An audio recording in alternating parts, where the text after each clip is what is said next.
Hey guys, Dr. Steph here from Living Health Integrative Medicine, and this is video 2 in our webinar series regarding parasites. And I'm going to talk about how we get parasites. And as I go through the presentation today, I want you to realize and really think about how not difficult it is to pick up parasites. So we'll start with our first slide here, and let me just move myself out of the way. So water, and some of this is probably pretty common in thinking about where can you get parasites, but there's a lot of thinking that because we're a first world country in the United States and that we've got water treatment centers and we treat and decontaminate water, that we are completely not likely to get parasites. But contaminated drinking water, even public treated drinking water, can get contaminated. And then there's well water, reservoir, ground, river, and stream. Whether you're camping or whatever it may be, it's possible that you can get parasites from drinking water. What was interesting is, as I was pulling some of the data together for this webinar, a couple articles came up. About a month ago, maybe 2 months ago, there was a notification going around Maryland about Baltimore having its main water public water reservoir. They actually tested it and found that it had toxic parasites. And so there was a public warning put out that if you were in the Baltimore area, Baltimore County, that they were warning you to be aware of the symptoms. It was, I think, Cryptosporidium, which is a spore-forming type of parasite that is may not be eliminated just through chlorination. So at any rate, they had a high amount of parasites, and so they commented on it. And it was sort of surprising. It was 2023, and you wouldn't think that this could happen. But there's even more crazy horror stories out there, like the one I found from August 2015, which again is not that long ago. Worms invade Texas tap water. A scene out of a horror movie struck Houston area ratepayers last month when they turned on their faucets, and the water brought a stream of small, squirmy worms. And the worms you can see. The larvae you may not be able to even be aware of. And I guess what had happened was that their filters got completely clogged, and so they weren't filtering correct anymore. And this is just maintenance of the infrastructure, got ahead of them, and people were actually finding worms in their tap water. And so you've got to wonder how many people drank the water before they actually noticed that there were worms in the water. Anyhow, but not just drinking water, swimming, just going for a dip in freshwater ponds, lakes, rivers. The larvae can get in through the skin. They can get up through the nose. You can swallow it accidentally. You've been in a swimming pool before where you got water up your nose. It's not like an uncommon thing. And so these things can happen. Tributaries and areas where salt water is sort of mixing with fresh water, that can be an area of problem. Areas too where there's overgrowth of algae, like where we're at in Chesapeake Bay, from time to time they will strongly caution people to not swim because of algae blooms, and there can be single-celled parasites in these waters as well. So water is a not uncommon source of contracting parasites. And then food. So again, this is pretty common. You guys have all gone to a restaurant, and a restaurant serves even cooked salmon or cooked fish on the menu, and there's always a warning from the health department to caution against consuming raw or not fully cooked fish or seafood. So we all know that sushi could be problematic as far as the higher likelihood of getting parasites, but that's not the only place that you can get parasites as far as ingesting them. So any and all animal products can be a source of parasites. So not just fish, but poultry, pork, any red meat of any kind, domestic or game. So wild game in particular, the wild game generally isn't treated for parasites the way domestic farm animals are. And so any of those animals can harbor parasites.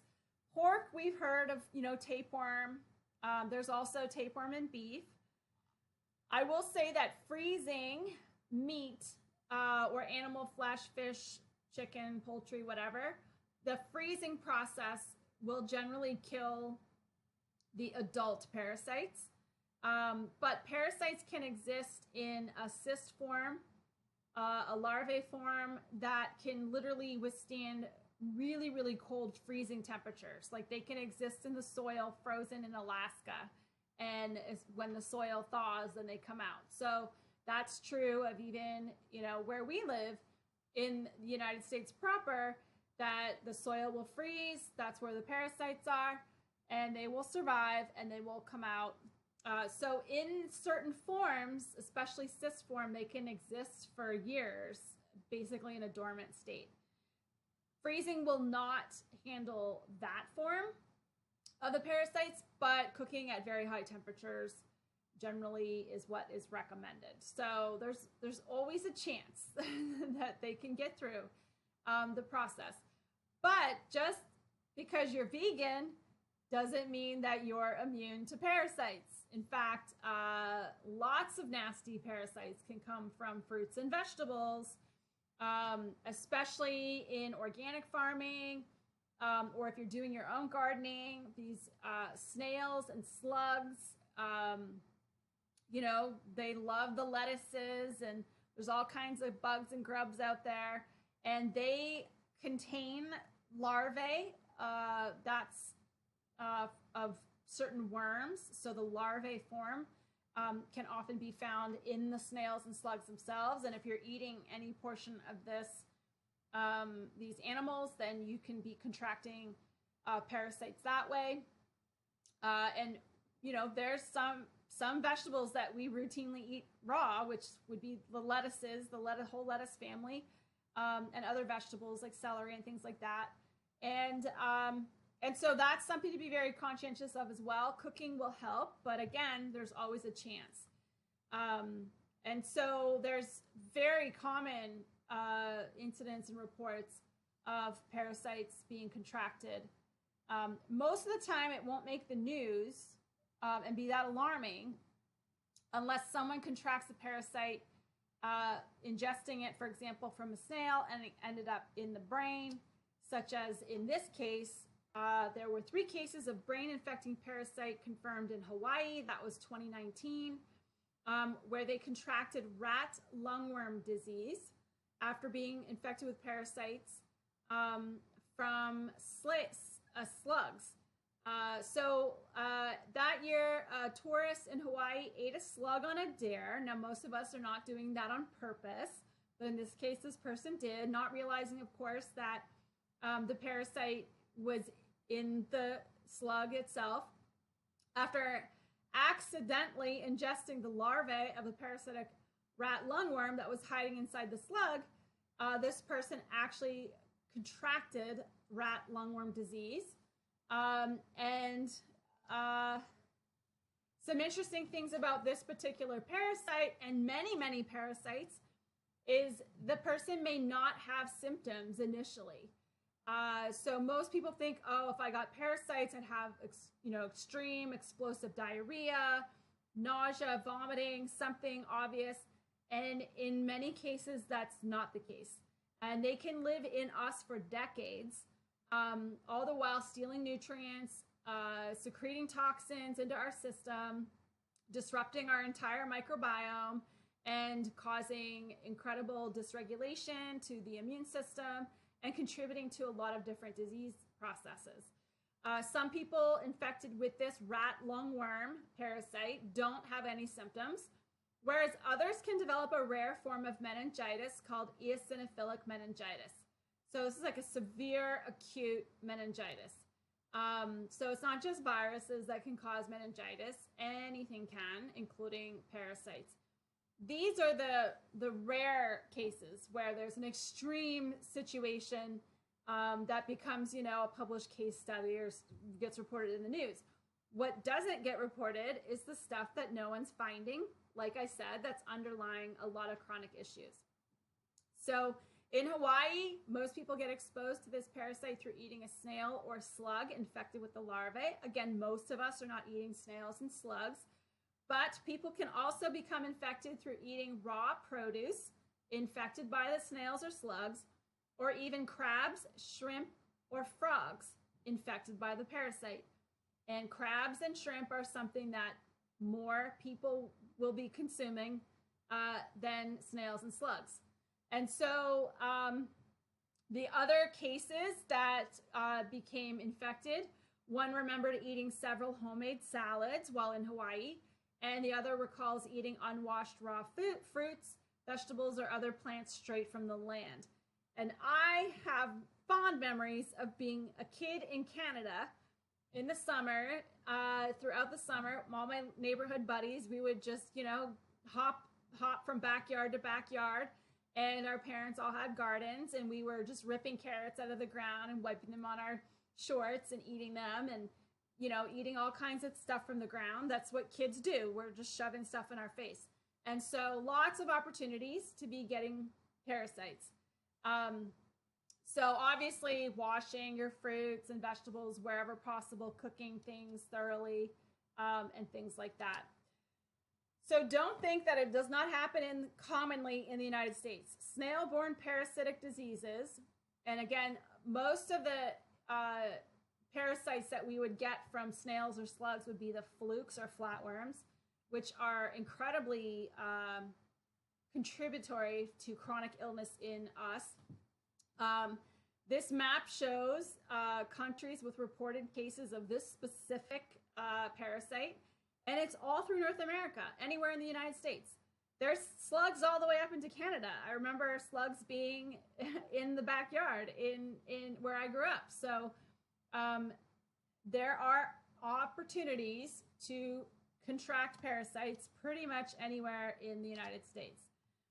Another common way to get parasites is through insect droppings and bites. And so mosquitoes are notorious, as well as flies, for being transmitters of parasites. When we think of mosquitoes, we think of malaria, but they can transmit microscopic threadworms called microfilarial worms that can get into the lymph system.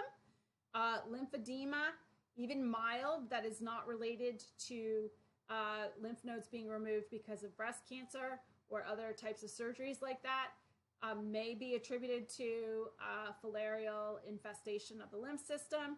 They can cross into the blood-brain barrier from a mosquito bite through the bloodstream. They get into the blood-brain barrier. These are microscopic, so they can pass through just like the red blood cells into the brain. And I'll get into this later in terms of what diseases these can contribute to, but microfilarial worms from a mosquito could end up literally in the cerebrospinal fluid and contribute to and be a causative factor in multiple sclerosis. And this has been well documented in veterinary research as far back as the 1940s and 50s. So this is not new, updated material. In fact, a lot of this is going back and reacquainting ourselves with things that we once knew, because our current medical model is really not acknowledging the commonness of parasite infestations in people. Flies are another source, and they could be small flies like sand flies on the beach that will transmit larvae from certain parasites into us. And we all have been to a vacation in the Caribbean where, you know, we're just getting chewed up on the sand, chewed up on the beach by flies. Any one of those bites can be the bite that transmits some parasites into you, all the way up to large, obviously, black flies. Ticks are not just a transmitter for Lyme bacteria, they are a transmitter for many, many co-infections. So these are other bacterial infections in addition to Lyme, but also microscopic parasites. So parasites can be a co-infection with Lyme that comes in through a tick. You may get a tick bite and be very relieved to know that you didn't get Lyme, but you might have picked up parasites. And you may never really know it until years later with any of these insect bites,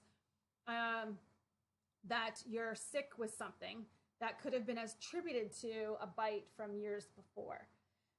Spiders, you know, any basically bite from any of these little critters can be a via for transmission of parasite larvae or adult microscopic parasites. Cockroaches, so droppings on food, and you also have to think about rodents too, mice in the house, things like that, can be transmitters for sure. Our pets and animals, so speaking of rats and mice, some people do have some of these animals as pets. Farm animals, so we've got hobby farms, patients that have hobby farms, or they might have chickens or whatever. Just handling these animals and handling the materials to take care of these animals can expose you to parasites. Domestic pets, dogs, cats, birds. So dogs can easily transmit parasites to us. Lots of people love on their dogs and let their dogs lick their face. And we're also handling dogs that sleep on our bed, dogs that sit on our couch watching TV with us, with their little bare bums, can also be dropping larvae and eggs. And we can, if we handle our pets and don't wash our hands, we could be eating and transmitting and consuming larvae of roundworms through these animals. Cats are carriers of a certain intestinal parasite that will get pooped out, and if the owners are cleaning the litter boxes, the parasite larvae can be transmitted through the dust. And it's estimated that roughly 66 million or so Americans actually have toxoplasmosis. This is the parasite from cats.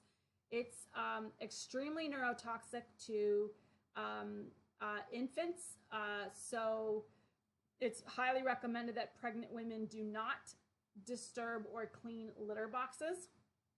And now they're contributing toxoplasmosis to neuropsychiatric issues, schizophrenia, manic depressive disorder, anxiety, ADD, and Alzheimer's dementia. They're finding postmortem autopsies, not just toxoplasmosis, but Lyme, fungus, parasites have also been noted to be found in the brains of Alzheimer's dementia. The plaques themselves are where these things are actually residing. Lots of people have birds, domesticated birds in cages in their homes, and they're having to deal with the bird excrement and things like that. So lots of domestic pet issues. 4 very common types of parasites that you can get from your pet. Tapeworms, roundworms, toxoplasmosis, like I mentioned, and hookworms can be transmitted through your pet as well.